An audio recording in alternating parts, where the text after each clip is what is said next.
হিন্দুদের দুর্গাপূজায় কঠোর নিয়ম জারি করলো বাংলাদেশের ইউনূস সরকার, যা শুনে আপনি চমকে উঠবেন। নামাজের 5 মিনিট আগেই বন্ধ করে দিতে হবে মাইক, ঢাক, ঢোল। নিয়ম অমান্য করলেই কঠোর শাস্তির ব্যবস্থা নেবে বাংলাদেশের ইউনূস সরকার।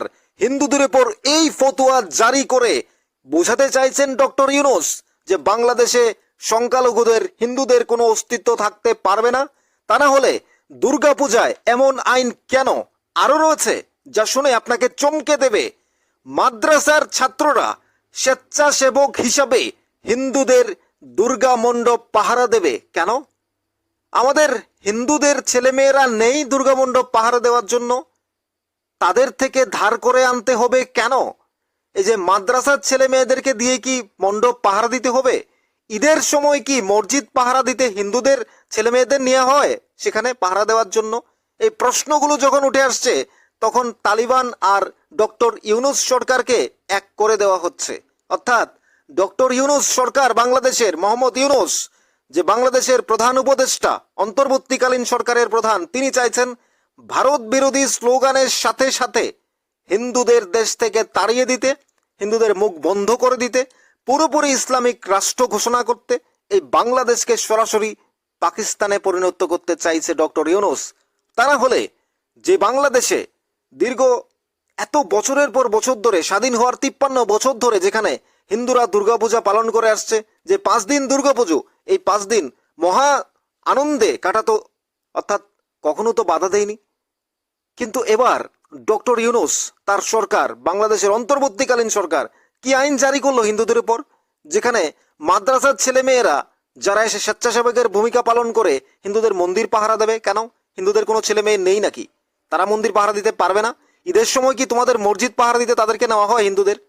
নাম্বার 2, যেখানে নামাজের 5 মিনিট আগেই বন্ধ করে দিতে হবে মাইক, ঢাক, ঢোল, তা না হলে কঠিন শাস্তি পেতে পারে, শাস্তির ব্যবস্থা করবে ডক্টর ইউনূসের সরকার। নামাজ যে টাইমগুলোতে পড়বে, সেই টাইমগুলোতে হিন্দুদের চলবে আরতি, চলবে পূজা, চলবে আরো কত আনন্দময়ী প্রোগ্রাম, সেখানেই চলতে পারবে না। তাহলে বোঝা যাচ্ছে যে হিন্দুদের দুর্গাপূজা করতে তোমরা করো না। এটাই সরাসরি না বললেও ইনডাইরেক্টলি বলে দিচ্ছে হিন্দুরা দুর্গাপূজা করতে পারবে না। এটাই তো। এই যদি হয় বাংলাদেশের পরিস্থিতি, তাহলে আগামী দিনে কোনো হিন্দুই বাংলাদেশে থাকতে পারবে না। অর্থাৎ হিন্দুরা যেন এই দেশ পরিত্যাগ করে এই দেশে থাকতে না পারে, সেটাই তো বাংলাদেশের ধারণা, চিন্তা। অর্থাৎ কি বলবেন আপনারা? বাংলাদেশের ডক্টর ইউনূসের সরকার কি তাহলে এটাই চাইছে, যেখানে হিন্দুরা পূজা করতে না পারুক, দুর্গাপূজা বাংলাদেশে না চলুক, দুর্গাপূজার নামে হিন্দুদের অত্যাচার করা হবে? অ্যাডভান্স কি সতর্কবার্তা দিয়ে দিচ্ছে যে হিন্দুদের এবার দুর্গাপূজায় হতে পারে ঝামেলা, হতে পারে হামেলা? নইলে ডক্টর ইউনূস এই আইন জারি করবে কেন যে মাদ্রাসার ছেলে মেয়েরাই এসে, অর্থাৎ মুসলিম ধর্মের ছেলে মেয়েরা, মাদ্রাসার ছেলে মেয়েরা এসে হিন্দুদের মন্দির পাহারা দেবে, দুর্গা মণ্ডপ পাহারা দেবে?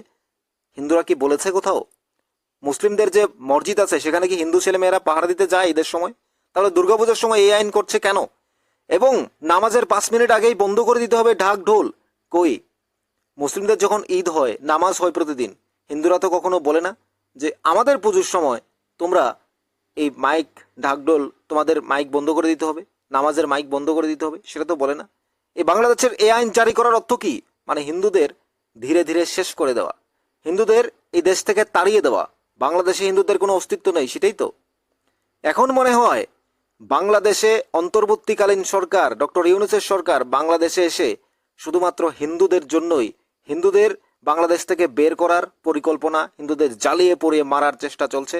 যা দুর্গাপূজার মধ্য দিয়ে তারা যা অত্যাচার চালিয়েছে তো চালিয়েছেই। তাদের বক্তব্যটা আপনারা এবার বুঝতে পারলেন। আসলে হিন্দুরা বাংলাদেশে যে কোনো অবস্থায় থাকতে পারবে না, তার জরুরি বার্তা দিয়ে দিল ডক্টর ইউনূসের সরকার। তিনি আবার বলেন হিন্দুরা নিরাপদে আছে। দুর্গাপূজায় এই কঠোর আইন জারি করে তিনি বলছেন হিন্দুরা ভালো আছে বাংলাদেশে। এই ভালো থাকা, এই ভালো থাকার নীতি, এই ভালো থাকার যে ফতোয়া জারি করলো যে দুর্গাপূজায় নামাজের 5 মিনিট আগে মাইক, ঢাকঢোল বন্ধ করে দিতে হবে, এবং মুসলিম ছেলেরা, অর্থাৎ মাদ্রাসার ছেলে মেয়েরা এসে হিন্দুদের দুর্গা মণ্ডপ পাহারা দেবে। তার মানে কি তোমরা দুর্গাপূজা করো না, এই দেশ ছেড়ে দাও, সবাই মুসলিম হও, মুসলিম ধর্ম গ্রহণ করো, এটাই তাদের বক্তব্য। ডক্টর ইউনূস কি তাহলে ভারত বিরোধী হওয়ার সাথে সাথে, ভারত বিরোধী স্লোগানের সাথে সাথে হিন্দুদেরও এইভাবেই চাইছেন উৎখাত করতে? এই কি বাংলাদেশের নতুন স্বাধীন দেশ? বাংলাদেশের এই কি নতুন স্বাধীনতা অর্জন? এটাই কি তাহলে চলছে? কি বলবেন আপনারা, বলুন, আপনাদের মতামত জানতে চাই। এজন্যই কি ভারত 1 কোটি মানুষকে আশ্রয় দিয়েছিল?